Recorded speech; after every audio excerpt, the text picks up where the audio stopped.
Hello my friends, आपका बहुत बहुत स्वागत है आपके अपने यूट्यूब चैनल निशा क्लासेस में। आज जो रिटर्न वर्क बहुत ज़्यादा था, इसलिए जो है मैं आपको हाइट एंड डिस्टेंस का जो टॉपिक है कॉपी पर ही प्रोवाइड कर रहा हूँ। और इसमें मुश्किल से 8 से 10 क्वेश्चन होंगे जो कि बहुत ही इम्पोर्टेंट क्वेश्चन हैं, तो इनको जो है बहुत ध्यान से आप लोग देखिएगा। क्वेश्चन दिया गया है कि एक मीनार की ऊंचाई 20 मीटर है। तो जैसे जैसे क्वेश्चन कह रहा है उससे फिगर आप बनाते चले जाओगे। एक 20 मीटर की एक मीनार बना लिया आपने, क्योंकि मीनार आपको पता है कि वो खड़ी होती है। तो एक 20 मीटर की ऊंची मीनार बना ली। ज़मीन पर बनने वाली उसकी छाया की लंबाई जो है 20√3 है। तो उसकी परछाई कुछ इस प्रकार से बनती है। तो ये जो है आपका इस प्रकार से फिगर हो जाएगा। ये उसकी छाया की लंबाई हो जाएगी 20√3। अब इसको हमने मान लिया मीनार हमारी थी PQ और ये बिंदु हमने R मान लिया। अब कह रहा है कि सूर्य का उन्नयन कोण आपको ज्ञात करना है, यानी कि ये एंगल आपको ज्ञात करना है। इसको हमने थीटा मान लिया। तो अब यहाँ पर क्या है, मीनार जो है, मीनार PQ की ऊंचाई आपको 20 मीटर गिवन है। और छाया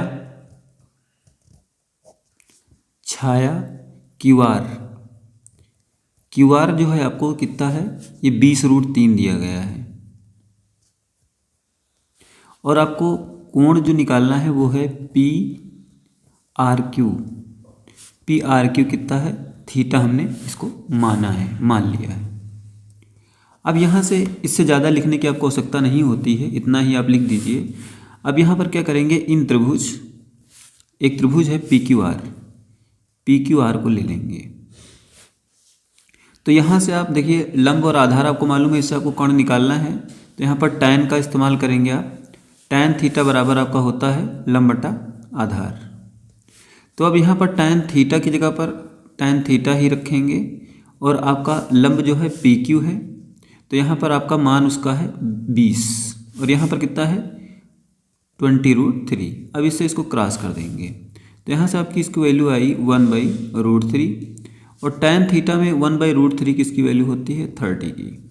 तो यहाँ से थीटा की वैल्यू आपकी कितनी आ जाएगी 30 डिग्री। ये आपका आंसर हो जाएगा। इस प्रकार के आपके ऑब्जेक्टिव टाइप क्वेश्चन भी आ सकते हैं।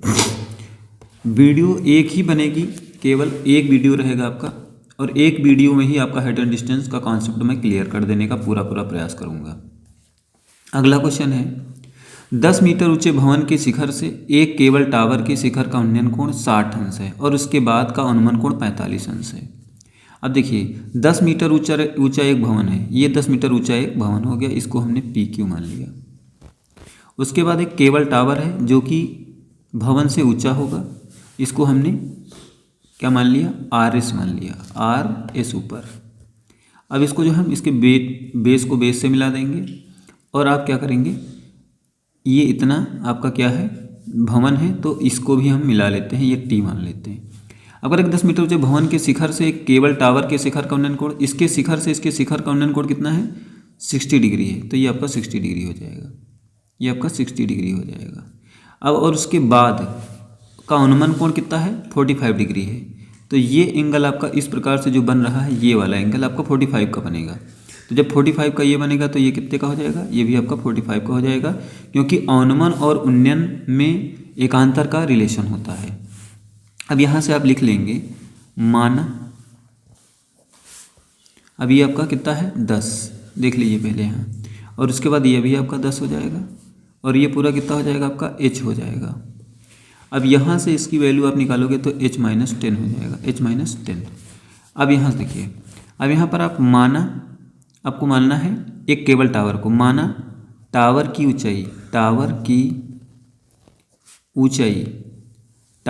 ऊंचाई देखिए ये वाली, ये कितनी हो जाएगी H हो जाएगी, और वो क्या है RS है। फिर उसके बाद में यहाँ पर भवन जो है, भवन क्या है आपका PQ भवन है, और इसकी ऊंचाई आपको दी गई है 10 मीटर। अब यहाँ से इस डिस्टेंस को भी आप मान लेंगे, माना भवन से टावर की दूरी ये आपकी x मीटर हो जाएगी। अब आपको एंगल आप शो आउट करना चाहें तो शो कर सकते हैं। यहाँ पर लिख सकते हैं angle S P T equal to 60 degree. और इस एंगल को रखेंगे क्योंकि अनुमान से हमें मतलब नहीं होता है, एकांतर उन्नयन से हम सवाल लगाते हैं। ये आपका हो जाएगा पी आर क्यू बराबर कितना हो जाएगा, ये आपका 45 डिग्री हो जाएगा। अब यहाँ से जब इसको एस टी की वैल्यू निकालेंगे तो एस टी की वैल्यू यहाँ पर आपकी कितनी आ जाएगी, h-10 आ जाएगी। अब यहाँ से सवाल को सॉल्व करना स्टार्ट करेंगे। इन त्रिभुज हम ले लेंगे एक, ये ले लिया हमने TPS ले लिया। तो यहाँ पर लिखेंगे हम tan कितना 60 डिग्री। प्रयास हमारा रहेगा कि सबसे ज़्यादा हम tan का इस्तेमाल करें, tan 60 डिग्री। तो आपने जब इसको x माना है तो ये डिस्टेंस भी उसकी सेम है, तो यहाँ पर कितनी हो जाएगी, ये आपका हो जाएगा, इसका सूत्र होगा tan 60 इक्वल टू, ये हो जाएगा आपका लंब h-10 और इसका आधार कितना हो जाएगा, x हो जाएगा इसका आधार। tan 60 की वैल्यू हो जाएगी √3 इक्वल टू आपका हो जाएगा h-10 अपॉन में x। क्रॉस मल्टीप्लाई कर देंगे तो कितना हो जाएगा, h-10 इक्वल टू √3x हो जाएगा इसका मान। अब यहाँ पर चाहे तो आप x की वैल्यू निकाल सकते हैं या इतने पर ही आप इसको छोड़ दीजिए। आप इक्वेशन नंबर 1 बनाकर इसको छोड़ दीजिए। अब उसके बाद क्या करेंगे, यहाँ पर हम दूसरा इक्वेशन कंप्लीट कर लेते हैं दूसरे ट्रायंगल से। अब एक ट्रायंगल आपका ये बन रहा है PRQ। तो PRQ की बात करेंगे तो tan 45 डिग्री बन रहा है वहाँ पर, और इसका जो है लंब ये हो जाएगा, ये आपका हो जाएगा 10 और बेस इसका x है। तो यहाँ से देखिए tan 45 की वैल्यू 1 होती है, 10/x। क्रॉस मल्टीप्लाई करेंगे तो x की वैल्यू कितनी आ जाएगी, 10 आ जाएगी।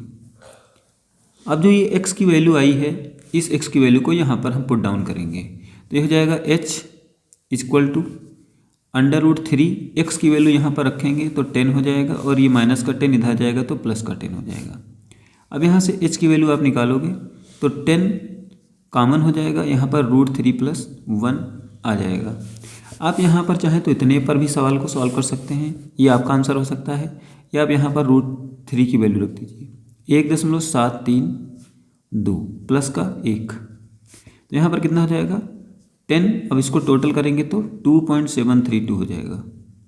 अब इसको जब मल्टीप्लाई करेंगे तो एक अंक आपका बढ़ जाएगा इसमें, तो यहाँ पर कितना जाएगा, यहाँ पर देखिए इतना था, तो यहाँ पर आपका एक अंक बढ़ेगा, 1 0 बढ़ जाएगा, तो यहाँ पर कितना आ जाएगा 27.32। ये आपका आंसर हो जाएगा, ये आपका आंसर हो जाएगा। इस बार के लिए बहुत ही इंपॉर्टेंट क्वेश्चन है ये। एक पेडिस्टल के शिखर पर 1.6 मीटर ऊंची मूर्ति लगी है। भूमि के एक बिंदु से मूर्ति के शिखर का उन्नयन कोण 60 अंश है और उसी बिंदु से पेडिस्टल के शिखर का उन्नयन कोण 45 डिग्री है। पेडिस्टल की ऊंचाई ज्ञात करना है। तो आप देखिए पेडिस्टल का मतलब क्या होता है कि जिस पर मूर्ति जो है वो रखी जाती है, उसका स्टैंड मान लेते हैं। तो एक पेडिस्टल के शिखर पर इतनी ऊंची, ये आपका हो गया, एक मूर्ति रखी गई है और इसकी ऊंचाई कितनी है 1.6 मीटर ऊंची मूर्ति लगी है।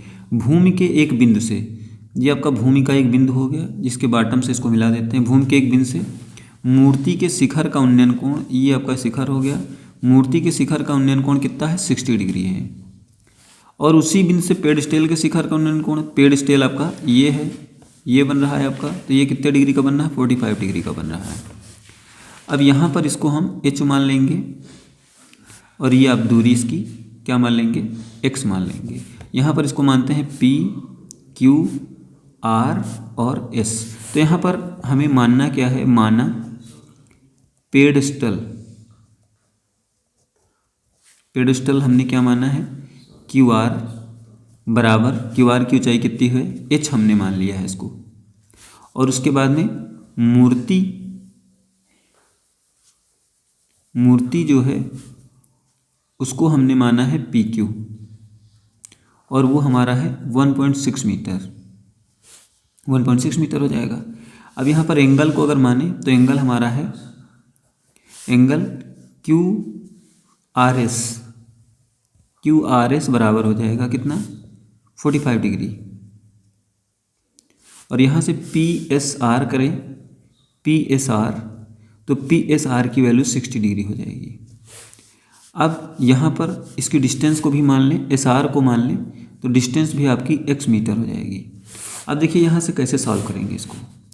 इन त्रिभुज हम ले लेंगे एक QSR, क्या QRS ले लें या QSR ले लें, यहाँ पर हमें लिखना था QSR। तो QSR जो है वो आप यहाँ पर कर सकते हैं tan कितने डिग्री, 45 डिग्री। और यहाँ पर इसके लिए आपका लंब ये हो जाएगा h और आधार आपका x हो जाएगा। तो tan 45 की वैल्यू होती है 1 और h by x cross multiply करेंगे तो x इक्वल टू कितना आ जाएगा, h, ये आ गया आपका। अब दूसरे ट्रायंगल के लिए बात करेंगे, इन ट्रायंगल PSR, तो ये कितना हो जाएगा, tan 60 बराबर हो जाएगा h, यहाँ पर आपका पूरा ये लिया जाएगा h प्लस 1.6 अपान बेस इसका x, और tan 60 की वैल्यू हो जाएगी √3 बराबर कितना हो जाएगा, h प्लस 1.6 अपान x। अब यहाँ से देखिए क्या करेंगे, इसको अगर चाहें तो हम ऐसे कर सकते हैं, x √3 equal to h plus 1.6, ये कर सकते हैं। अब यहाँ से x की वैल्यू यहाँ पर पुट डाउन करेंगे इस समीकरण में, तो यहाँ पर जब इसको वैल्यू रख रहे हैं तो x की जगह पर हम क्या ले सकते हैं, ऐसे ले सकते हैं √3h equal to h plus का 1.6। अब इस h को उस साइड ले जाएंगे तो √3h माइनस का h इक्वल टू कितना आ जाएगा, 1.6। अब h कॉमन कर लेंगे तो ये आ जाएगा √3 माइनस का 1 इक्वल टू 1.6 आ जाएगा। अब उसके बाद देखिए क्या करेंगे, यहाँ से h को इस साइड में ट्रांसफ़र करेंगे तो ये आपके बेस में आ जाएगा √3 माइनस 1। अब इसका परमेयीकरण करा देंगे, √3 प्लस 1 से ऊपर नीचे मल्टीप्लाई कर देंगे। मल्टीप्लाई आप करोगे तो ये आपका हो जाएगा h इक्वल टू 1.6 और ये आपका होगा √3 की वैल्यू आप रख सकते हैं 1.732 प्लस 1, और यहाँ पर क्या हो जाएगा, a माइनस भी a प्लस भी बन जाएगा, तो a स्क्वायर यानी कि 3 माइनस का 1, तो h इक्वल टू यहाँ से आपका मान आएगा 1.6 इंटू 2.732 अपान में कितना 2 से इसको डिवाइड कर देंगे तो 0.8 आ जाएगा। अब उसके बाद जो है आपको क्या करना है, इसको केवल आप मल्टीप्लाई कर देंगे, 16 5 हो जाएगा,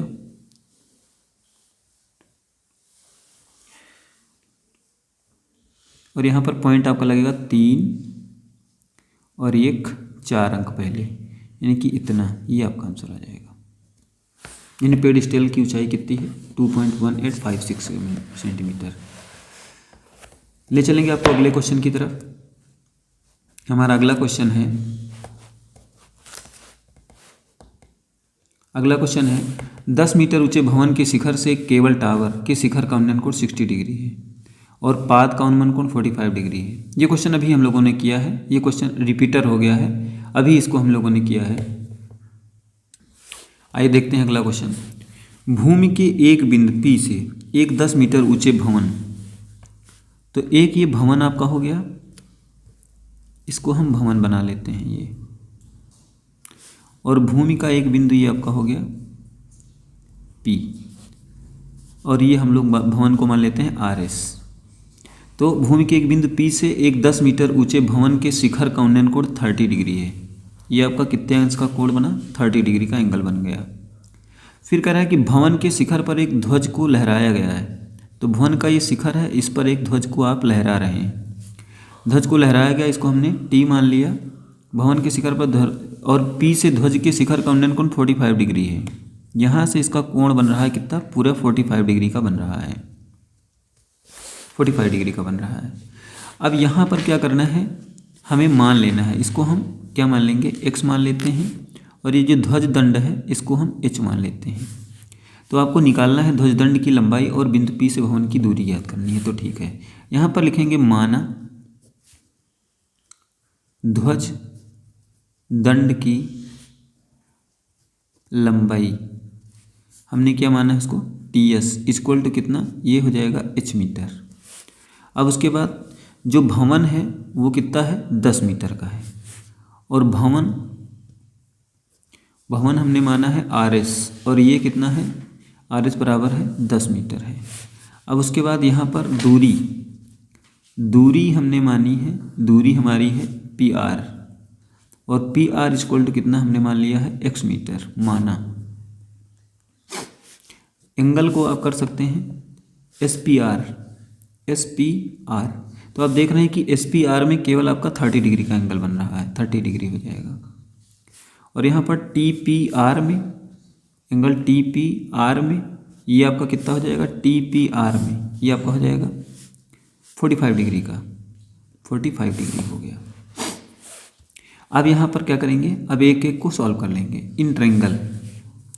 इन ट्रायंगल हमें ले लेना है। अब ये एक लेना है हमको, SPR को ले लेंगे हम, SPR।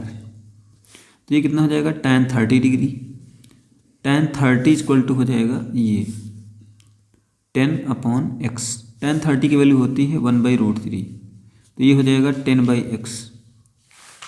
क्रॉस मल्टीप्लाई करेंगे तो x बराबर कितना हो जाएगा, 10√3 हो जाएगा। कितना हो जाएगा, 10√3। ये आपका x की वैल्यू आ जाएगी। फिर इन ट्रायंगल अब हम ले लेंगे कौन सा, TPR। तो TPR जब लेंगे तो tan 45 डिग्री हो जाएगा, और यहाँ पर आपका विलंब ये हो जाएगा h+10, और अपान में बेस हो जाएगा x। tan 45 की वैल्यू हो जाएगी 1, h+10/x। क्रॉस मल्टीप्लाई करेंगे तो x बराबर कितना आ जाएगा, h+10 आ जाएगा, h+10। अब यहाँ पर देखिए h+10 आ गया। अब यहाँ पर दोनों x की वैल्यू दोनों सेम हो जाएंगी। तो हम क्या करेंगे, यहाँ से देखिए x की वैल्यू तो यहाँ से आपकी गिवन हो गई, ये जो निकालना था बीच की दूरी वो आ गई। अब यहाँ से h की वैल्यू निकालनी है, तो यहाँ पर क्या करेंगे, यहाँ से x की वैल्यू इसमें ला के रखेंगे, तो 10√3 हो जाएगा इक्वल टू h+10 हो जाएगा। अब यहाँ पर 10 को उस साइड ले जाएंगे तो h बराबर कितना हो जाएगा, 10√3 माइनस का 10। अब यहाँ पर 10 कॉमन कर लें तो √3 - 1 बचेगा। इतना भी आंसर हो सकता है, या आप करें तो 1.732 आपको दिया गया है √3 की वैल्यू, तो आप उस रूट की वैल्यू को आप रख सकते हैं, माइनस का 1 कर दें तो यहाँ पर कितना हो जाएगा, 10 × 0.732। अब यहाँ पर जब इसको मल्टीप्लाई करेंगे तो 7.32 आ जाएगा। ये आपका आंसर आ जाएगा ऊंचाई का, मतलब कि ये झंडे की ऊंचाई आपकी आ जाएगी। और ये जो 10√3 आया है, ये उस बिंदु P से भवन की दूरी हो जाएगी आपकी, x मानी थी 10√3।